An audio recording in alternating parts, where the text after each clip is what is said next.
Welcome back to CBS Mornings. We've had so much fun this week checking in with people that we've introduced you to over the past few years with the goal of answering just one pretty simple question. How are you now? This morning, we visit with a former media executive, Ron King. He was forced to say goodbye to his high-powered position covering high fashion. But in losing his job, he found himself in a really unexpected place, surrounded by donkeys. Among the coastal hills of Northern California, right in the middle of wine country. My favorite part of my day is my donkey hug. Ron King has created a donkey sanctuary. It's the weight of the head that lets you know he is like happy. This is so sweet. This 75-acre ranch is a nonprofit dedicated to their rescue and rehabilitation. They're intelligent and they have very high emotional intelligence. I give them love and they give me love back. I'm a donkey guy now. It's a far cry from his pre-pandemic life, attired in Gucci, shuttling between New York and Los Angeles. As a senior VP for Time Inc., he managed sales and marketing for some well-known brands. Was there a moment in your life where you thought, damn, I've made it? Yeah, I think it was when, I was flying first class to Milan to sit front row at Versace. That was a big deal. But in 2018, the sale of Time led to the elimination of King's position. So he freelanced, but then COVID hit. The work dried up and the despair set in. Then came a call from an old friend, Phil Selway, a prominent pop art dealer. He hired Ron to move to his ranch and sell it because it wasn't being used. I thought it would be a win-win. He could help me tremendously, and it would help him, give him another project. King took the job, and while hiking around the property, he felt something new, this sense of calm. My head is always like a snow globe that's being shook. It never stops. That sense of sort of chaos in my head was just normal for me.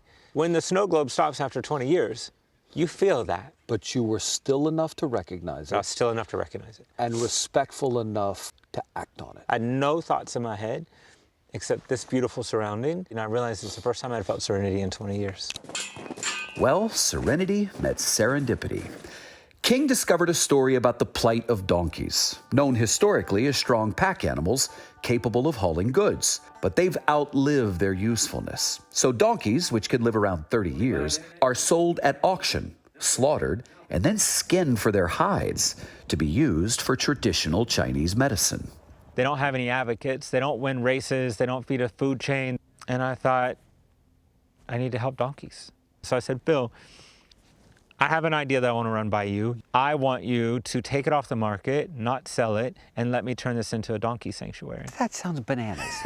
And he will tell you, he also said it sounded bananas. The first thing I thought when Ron was giving this presentation was that he was crazy and I would be crazy to go along with this. It's absolutely blown me away, and I could not be happier. Donations support their cause. Every donkey here would have been killed.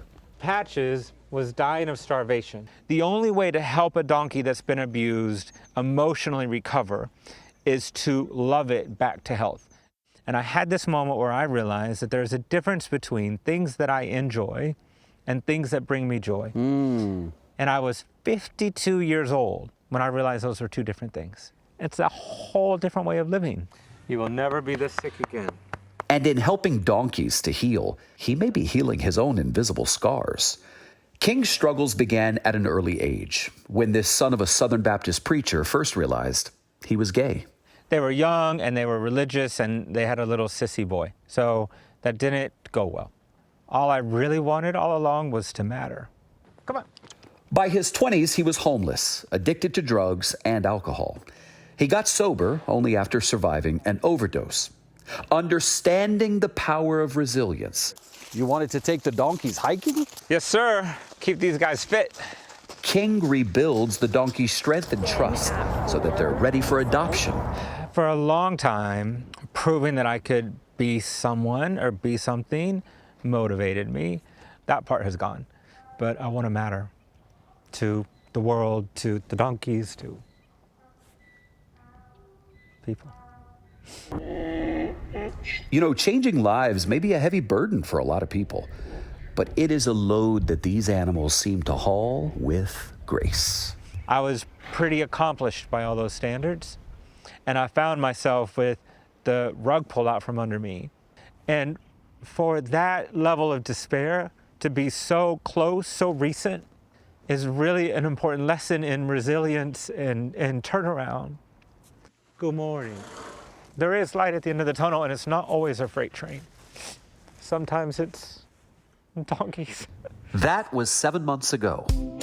Ron, how are you now? Yeah, things are going great. We have been flooded with donations and volunteers and adoptions, so it's been super busy and super fun. Hi. She's brand new here. She's just learning to trust us. With the surge in donations, they've gone ahead and built 5 new pens for quarantining animals when they arrive. That's to protect the health of the herd. We've taken in 5 donkeys in the last 3 weeks. Do you still feel like what you are doing matters? What I really realized is as long as we stay true to what we're doing and why we're doing it, that mattering starts to amplify. And then we now have 91 volunteers. All of our volunteers share how much they feel like they matter. And his vulnerability struck a chord. He was invited to share his story with a group of medical professionals who help troubled teenagers. I really spoke about different ways in which teens could feel like they matter, why mattering is of such importance. As you know, I was a struggling teen, and so that was really meaningful to me. Hi, baby girl. It's never too late for a new start, and chasing joys. It's amplified out to literally thousands of people, and once that happens, you really feel like you're making a difference. Oh, my baby.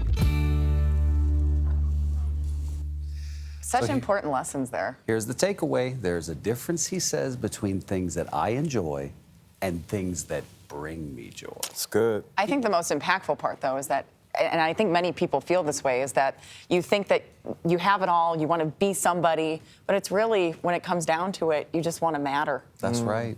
Yeah. You know, Oprah says, we all want to know, do you hear me? Do you hear and me? does what I have Be to seen. say matter? Yeah. That's what they say. People- Listen, I'm sorry, go ahead. I was going to say, people clearly heard your story. He says he's got donations Yeah. coming in. There are new partnerships, Volunteers. affiliations, volunteers coming in. I love the pride he takes in wearing that shirt that says staff on the back. I love it. Dream. Very David, simple. thank you so much all week. It's been awesome.